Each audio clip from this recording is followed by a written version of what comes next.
And the field forms up for the second 10-lap leg of the Australian Road Racing Championship for 250cc machines here at Wanneroo Park after a fantastic first leg, which was won by Daryl Beattie from Sayle and McNicol in third position.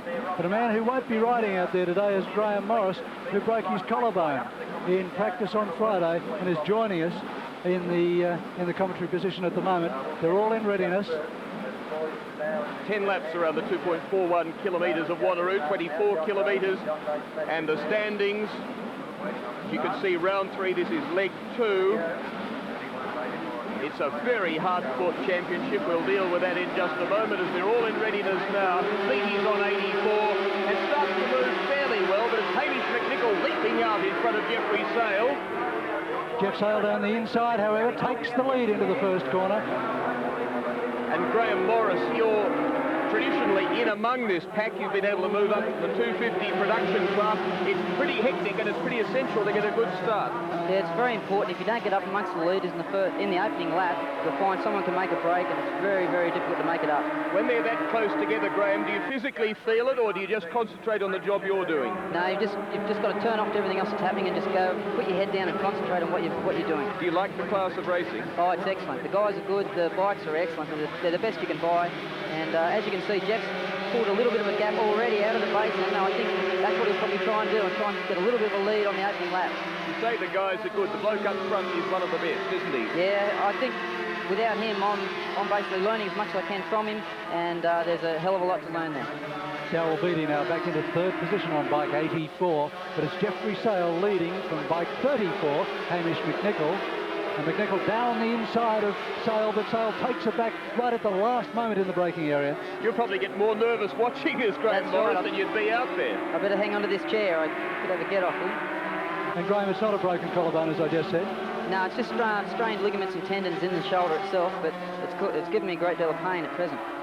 Will you be all right for Adelaide, or is there any chance? Let's put it that way. I expect so. I think I'll get 4 days physiotherapy, and I think that'll help. I'll know by Thursday, I would think. Beattie down the inside now of McNicol, but McNicol slams the door on him again through the basin. Watch the speed of the Honda up over the hill. You'll find they normally accelerate faster than the Yamahas in the mid-range. Just as you spoke. Daryl Beattie is quick and a good thinker too, isn't he? He's come along very well. I think he's doing very well so far.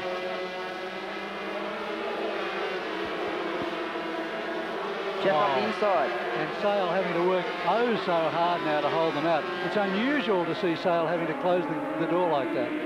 He's working harder than usual. I think this track tends to keep all the riders together. It's an excellent track, excellent 250 track. Graham, do you think too the prospects of the World Championship Grand Prix next year is what's keeping this class so hot at the moment? I think it'll only get better from here. That's probably what a lot of people like myself are aiming at. A start and a good finish in the round of the World 250 title. Would that, as we see there, coming forward, Daryl Beattie, would that entice any of you to try and follow the championships on next year? It's possible. Once again, it's usually the budget that controls that, so just depending on what happens. Oh, look at this, 3 abreast. It's going to be a big outbreaking manoeuvre. McNicol down the inside. He has to drop back now. Beattie on Sayle, but Sayle's got the corner covered. That's bike 28. That's David Horton comes into contention as well.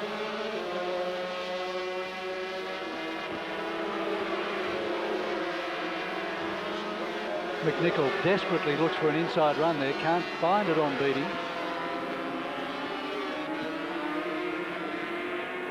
Meantime, Sayle controls the race, well, at least as much as you can in a race that's this desperate.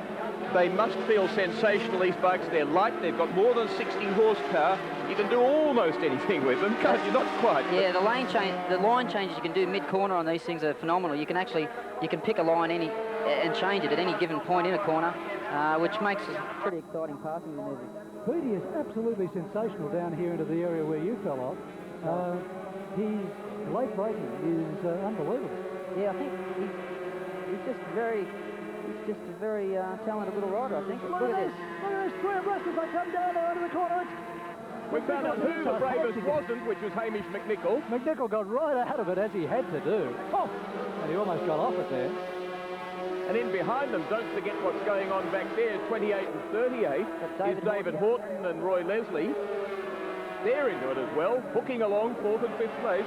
I think you'll find if the front three keep dicing like this, we may find the other two riders up in amongst them, because they'll tend to slow down while they're dicing amongst themselves. Is there a great sensation of speed on these bikes? Because their cornering speed is phenomenal, isn't it? Yeah, I think you'll find the cornering speeds on these are greater than any other bikes on the circuit, because it's an indication, because they're in a straight line, super bikes are far quicker. In overall lap times, they're very similar. And even compared with the Grand Prix 500, where they tend to go in perhaps a touch slower, then get on the power and power slide them. With these, you just kick the momentum up all the way, don't you? In and out of the corner. The rolling speeds, that's where it's all at. Of course, you've still got to drive out very hard, but the rolling speed in the centre of the corner is very important. Sayle now comes under threat from Hamish McNicol, but right at that last moment, Sayle always seems to find just that little bit of extra speed into the braking area, just gets off the brakes and seems almost going to outfox his opposition. Once again, that's where experience comes into its own, and Jeffrey's got more than enough of that. Is Hamish McNicol a little bit easy to outfox? He generally seems to be the one first onto the brakes. Hamish tends to be very much an on-the-day rider. You'll find next weekend at Adelaide he'll be a force to be reckoned with on his home circuit. Here he's quite happy with his riding, but once again he's not quite as aggressive as some of the other top runners. Daryl Beattie in the lead in this 10-lap second leg of the Australian road racing title for 250cc machines. Jeffrey Sayle in second position and Hamish McNicol in third. How do you get on with all the riders, Graham Morris? No, not a problem. Get on well with everyone. They're all, once again, they're a really good bunch of guys. The main thing is they'll all pitch in. If you ever need a lend of anything at all, they'll help you out. And what about Martin Rd3, who's going over and planning to do some World Championship races? I'm a bit concerned mainly with Martin's bike. I don't really think it's going to be anywhere near fast enough against the European competition, but we'll just have to wait and see.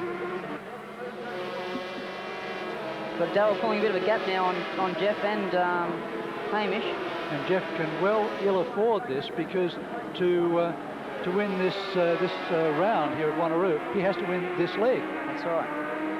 I think the only thing in Jeff's mind would possibly be that Daryl hasn't really got any points in the Australian Championship, so there's, as far as the overall point situation goes, it's not that critical for him to beat Daryl. But at the same stage, it'd be very nice to do so, wouldn't it? Oh, once again, no one likes coming second, especially Jeff Sayle. Now this is the point where Beattie's bike has the advantage, as he just gives it that little bit of extra grunt up the hill. But then he seems to lose it all when he looks behind like that. That surely must cost him time. Yeah, he's got to stop that. I've noticed him do that a few times now. Sayle down the inside, because Beattie gave away the advantage as he looked around him, and Sayle took that advantage back from him and takes back the lead. 7 laps completed in just a moment as they come across the start-finish line. And half a second is what you called a bit of an advantage, Graham Morris. It's Sayle from Beattie, from McNicol. It seems as though they're pulling away from David Horton and Roy Leslie at present. I didn't think that had happened, but the lap times are obviously quite quick. One interesting point is the front. I'm not sure about Jeff, but the other two riders put on new rear tyres, which is, we don't normally do that for the second leg, so the front runners are out there to win. Beattie comes out of the draft again, but he's too late this time. And tries to do on Sayle what Sayle did on him on the first leg, and that is try to ride around the outside of him at that point. Gee, that's close company, Graham Morris. It looks actually, I think it's a bit more nerve-wracking here than it is out there. Out there, I'm usually quite comfortable. Sensational stuff over that hill, isn't it? As they all, the three of them, just crest the hill. You came out of the 250 Proddy class and you run the Scholastic Yamaha number 30, don't you? Just to refresh people, you were in a lot of dicing with Jeff Sayle at Sandown, particularly. Bit of fairing, leaning going on there between Beattie and McNicol. Yeah, I've actually got Jeff's bike from last year, the bike that finished second in the Australian title.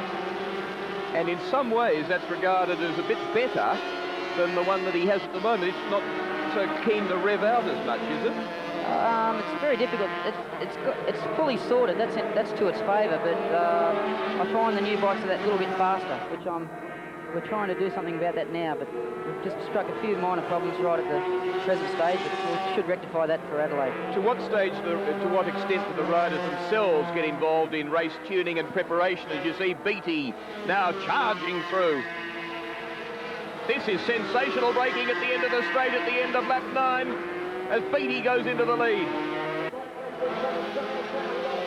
Blue flag comes out, 1 lap remaining. Sayle in second position. What magic can this man pull as he now dives down the inside, but Beattie slams the gate shut on him as they go to Castrol Corner. I think Jeff should really stay behind him now and try and just follow him slipstream over the last hump and out-braking the last corner rather than put himself in a position to be slipstream.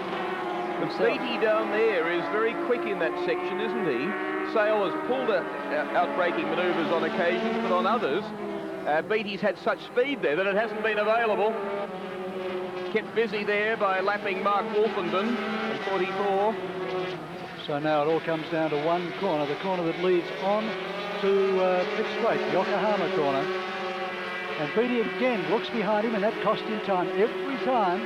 Now let's see what Sayle can do as he comes down in the draft. I think he's too far away. And he trails Beattie into the corner.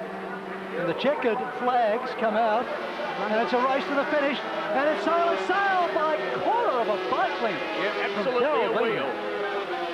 That's Jeff Sayle.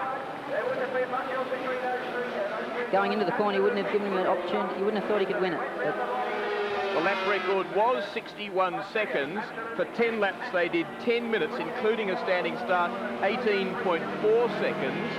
So they weren't much outside averaging the lap record throughout the race and averaging 140 kilometres an hour. That really is travelling. So the winner of round 3 of the Shell Oils Australian Road Racing Championship at Wanneroo Park in Western Australia is Jeffrey Sayle from Daryl Beattie with Hamish McNicol in third position.